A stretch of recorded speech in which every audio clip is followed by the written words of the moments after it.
ऐका साहेबांसाठी मला घाई आहे, ऐकून घ्या. वेळेचा थांब रे बाबा, वेळेचं बंधन आहे. आज आमच्या लालबागला किंवा प्रभाग क्रमांक 204 ला आज खरंच भाग्याचा दिवस आहे.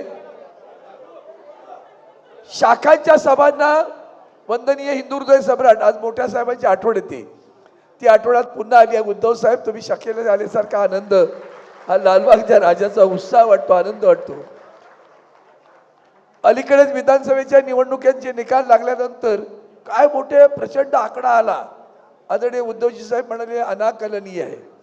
आणि उभ्या एवढा विजय मिळून सुद्धा कुठे उत्सव नाही, आनंद नाही, फटाके नाहीत, मिठाई नाही, सन्नाटा होता महाराष्ट्रात. पण ज्या दिवशी आदरणीय उद्धवजी साहेब आणि आदरणीय राज साहेब एकत्र आले आणि उभ्या महाराष्ट्रात आनंदाला उत्साह झाला, साजरा झाला. परवा जेव्हा युती जाहीर केली तेव्हा त्यांचं भाग्य नाही आमचं भाग्य असं की साहेबांनी युती जाहीर केल्याबरोबर उभ्या महाराष्ट्रात पेढे वाटप, ढोल बिल वाजले गेले. हा आनंद वर्णने करता येणार नाही, इतिहासात लिहिला जाईल. तो ऐतिहासिक क्षणाला आपण सगळेजण साक्षीदार आहोत, आपण भाग्यवान आहोत. आज काय झालंय की आदरणीय उद्धवजींचा गळा खराब झालाय. मला अजिबातच त्यांना आवाज येत नाही, फुटत नाहीये. मी जवळजवळ वरळीच्या दादरच्या पासून सगळ्या प्रभागांना ते भेट देत आलेत. त्या भेटीत मी सोबत आहे. कुठेही त्यांनी बोलले नाही, भाषण केलं नाही. म्हणून त्यांनी मला आदेश दिला की अरविंदजी तुम्हालाच बोलावं लागेल. मी फक्त 2 मिनिटाकडे, अजूनही साहेबांना अनेक शाखांना भेटी द्यायच्या आहेत. फक्त एकच सांगेन, तिकीट मिळणं आणि तिकीट मिळाल्यावर विजयी होणं या दोन्ही गोष्टी वेगळ्या आहेत. अनेकांना वाटतं, माझ्या आयुष्यात अनेक प्रसंग मी जवळून पाहिलेत. पण एक उदाहरण मी तुम्हाला सांगतो, जाणीवपूर्वक साहेबांची आठवण म्हणून. साहेब, 1 मिनिटात एक उदाहरण सांगतो.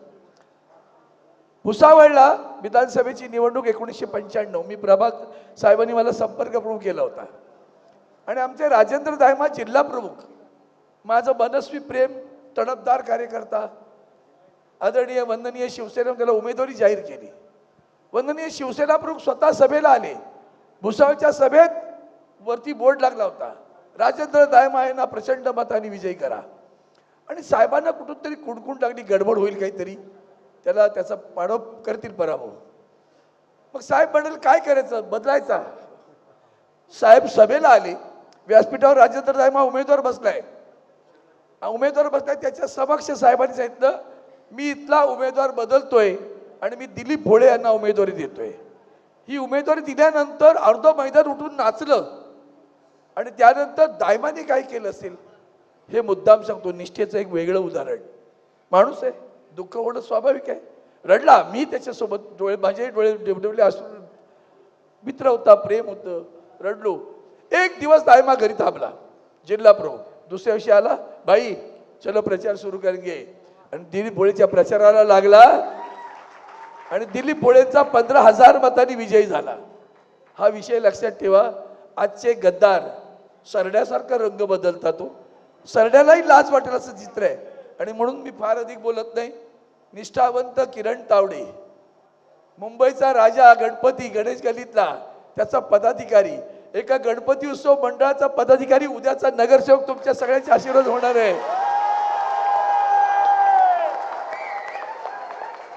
ही सामान्य गोष्ट नाही. हे वंदनीय शिवसेना प्रमुखांचा संस्कार घेऊन आदरणीय उद्धवजी जी शिवसेना पुढे नेत आहेत ना, त्याचा हा संस्कार आहे. आणि म्हणून सामान्य माणसांना असामान्य करणं, हे बाळा नांदगावकर आठवतं का, बासगाव मध्ये भुजबळांचा पराभव केला होता एका शिवसैनिकाने, तो विसरता येणार नाही, लक्षात ठेवा. आणि आज काय आनंद आहे, गंगा जमुना एकत्र आहेत. एकत्र आले तर गंगेचं आणि जमुनेचं पाणी नाही ओळखतायत. आणि त्याच्यात सरस्वती पण आली आहे बरं, शरद पवार साहेबांची असते ती, कधी कधी लुप्त असते, कधी दिसते. पण हे सगळे त्रिवेणी संगम आपल्याला पाहायला मिळतोय. पण तुम्हाला सर्वांना एकच सांगतो, उद्याच्या 15 तारखेला जिथं जिथं आपले उमेदवार आहेत, जिथं शिवसेनेचा उमेदवार आहे तिथे मशाल आहे, जिथं मनसेचं आहे तिथे इंजिन आहे, आणि जिथं आणखीन राष्ट्रवादीचं असेल तिथे तुतारी आहे.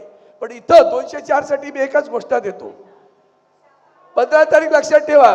तुमच्या मनात, तुमच्या डोक्यात, तुमच्या हातात, तुमच्या मनामनात, ताईच्या मनात, दादाच्या मनात, काकाच्या मनात, सुधीरच्या मनात, बाळाच्या मनात, अरविंद सावंतच्या मनात, आणि तुमच्या सर्वांच्या मनात. आणि 15 तारखेला मशाल निशाणी समोरील बटन दाबून आपण विजयी करा विशाल.